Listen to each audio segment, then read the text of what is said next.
Let him always share his intentions and plans with me. Only me. His parents have been mocking me, so let their punishment be that they will never see any grandchildren until they die, and let Eze love me more than them. In the quiet village of Ozum, nestled deep within the heart of a lush African landscape, lived a woman named Anna, with a mysterious aura that surrounded her like a thick fog.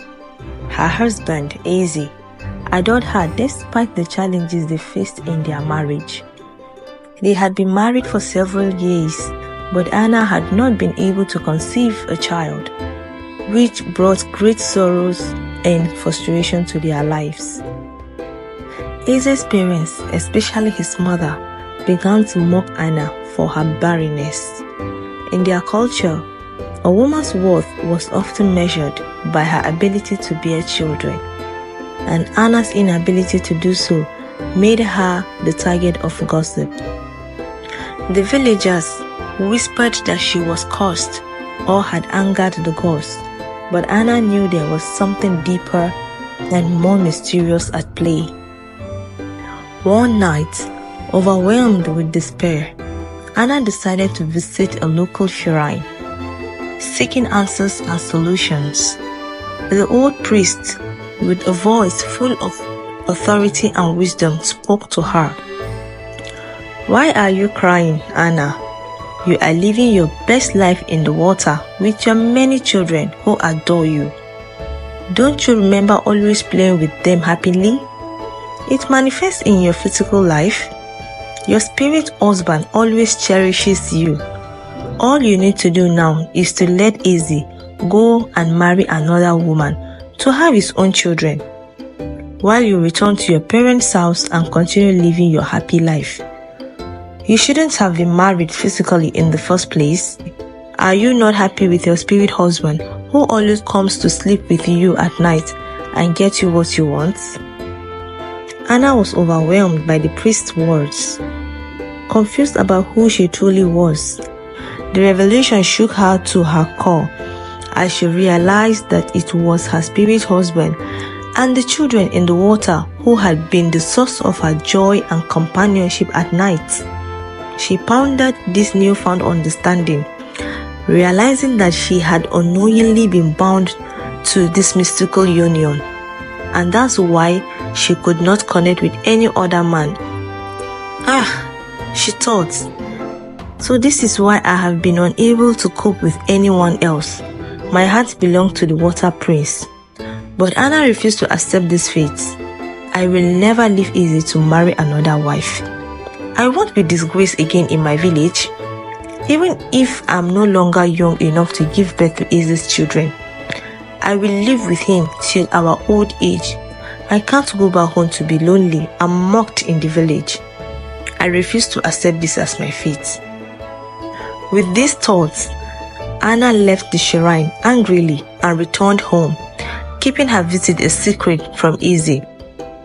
She ignored him entirely that day, lost in her own world of turmoil and confusion. The following day, Anna went to the sacred Ozum water, calling out to the goddess of the river. "I now fully understand that I am from this water, and I have given birth to many children here, which is why I cannot have children with my physical husband. Although it's not my doing, but I accept it. However, I don't want to be disgraced again in this village. Let them call me Barren, but I will not be chased out of my physical husband's home again. Eze has already married me, and I want to live with him till death. I want him to never leave me to marry another wife, and neither he or his family will ever chase me away. Keep him alive and healthy, and let our sustenance not be a problem. Make him never listen to any advice contrary to this, and let him always love and cherish me, no matter what happens. Let him always share his intentions and plans with me. Only me. His parents have been mocking me, so let their punishment be that they will never see any grandchildren until they die, and let Eze love me more than them. Anna pleaded with all her heart, and the goddess responded, "My princess, who always brings me joy and has given me many children, you know we love everything about you, and any of your wishes is always our command. Thank you for acknowledging and accepting us today. Go and live with Eze. But remember not to sleep with him on the day of Nne and of 4 market days, which are special for you and my prince here. Go, and anything you command shall come to pass, my child." Anna smiled to herself, filled with a strange satisfaction. She used the live fowl she had brought to touch all parts of her body, then throw it into the river. The river shook and swallowed the offering, and Anna left happily. When she returned home, she found Eze discussing something with his parents. Without hesitation, she confronted them.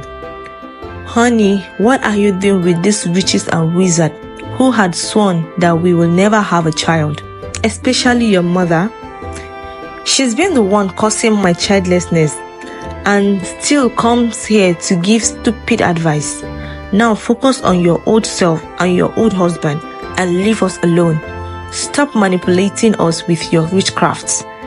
Eze's parents were shocked by her accusation, but Eze just sat there watching as Anna insulted his parents.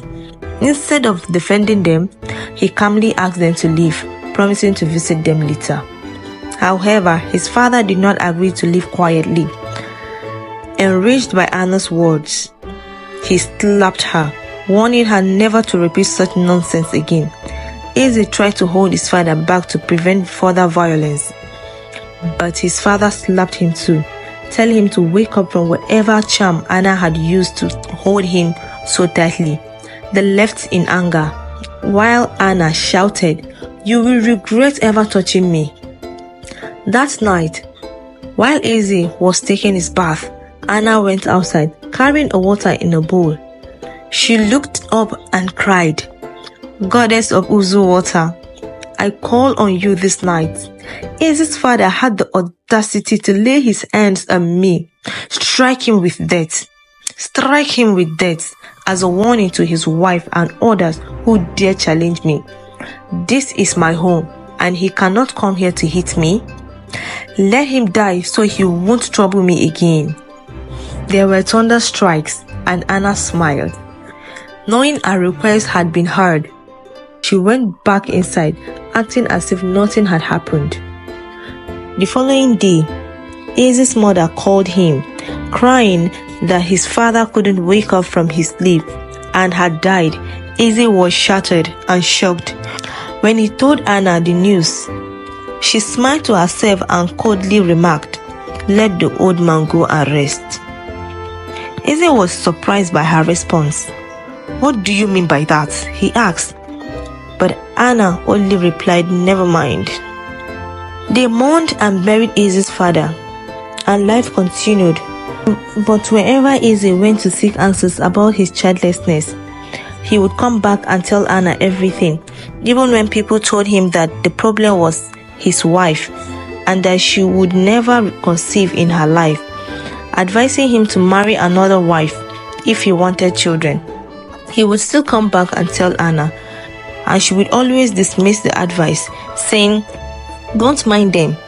If not for our financial situation, we would have considered child adoption while waiting for God's time." But Eze refused the idea of adoption, saying he didn't like it. They continued living that way, with Anna always in control. After the death of Eze's father, his mother couldn't bear the loneliness and soon died as well, leaving Eze alone in the world. After many years of living with the mysterious and controlling Anna, Eze grew tired of everything. He felt like he was living in a prison with Anna as his jailer. He couldn't make any decision without her approval, and she always seemed to be hiding something from him. One day, he decided to confront her. "Anna, I need to know what's going on," he said, his voice shaking with frustration. "Why can't we have children? Why do you always seem to be talking to yourself? What's going on with you and the river? Anna just smiled and stroked his hair. My dear, you don't need to know all the facts, she said. Just trust me and everything will be fine. But Izzy was beyond trusting her. He needed answers. He started to investigate Hannah's past, talking to people in the village and gathering information.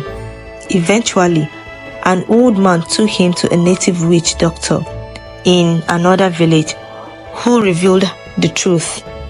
The witch doctor told Izzy the story of Anna's grandmother, Nene, who had been married for 12 years without a child. The pressure from her husband's family drove her to seek help from the goddess of Ozum water. One night, Nene stood at the water's edge, her heart pounding. Goddess of Ozum River, I am a childless woman, at the brink of losing my marriage. Please help me to conceive and bear children for my husband. I beg you, she cried. The goddess appeared to her and said, I can grant you child, but there is a price. Nene asked, what is the price? I can pay anything as long as it's within my reach. The goddess replied, I will give you a son first and a daughter later, but your first granddaughter will belong to me. Your granddaughter, whom you will name Anna, will marry one of my sons, and their union will be guarded jealously. If you accept, come forward, stretch out your hand, and take this water. Drink it and go home, and you will conceive a boy. After delivering him, when you are ready for another child, return and drink. Thank you for staying to the end of this video. What happens next will leave you breathless. In the part 2, Izzy must face the wrath of the Ozum water and the terrifying truth about his wife. Will he survive, or will the river claim him too? Don't miss the next chapter of this gripping tale. Subscribe now to stay updated. See you.